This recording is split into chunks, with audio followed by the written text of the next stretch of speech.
கரிசலாங்கண்ணியை நல்லா காய வச்சுட்டு அரைச்சிட்டு நல்லா அலசி தண்ணி போக வச்சு தண்ணியே ஊற்றாமல் அரைச்சி நல்லா தேங்காய் எண்ணெயில் பியூர் தேங்காய் எண்ணெய் செக்கில் ஆட்டின தேங்காய் எண்ணெய் எப்படி இருக்குன்னு பாருங்கள்.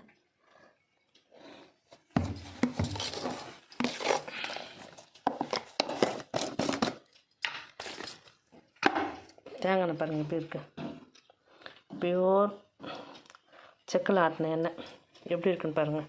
இது நான் சோப்புக்காக வாங்கி வச்சுருந்தேன். சரி இது நம்ம இதை செஞ்சுருவோம், அதுக்கப்புறமா சோப்பு செஞ்சுக்கலாம் அப்படின்னு செஞ்சுட்டேன்.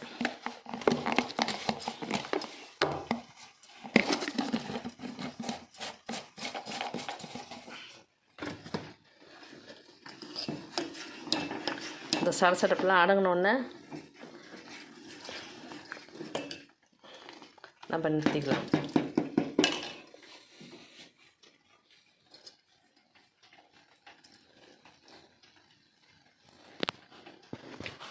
கரிசலாங்கண்ணி ஹேர் ஆயில் ரெடி.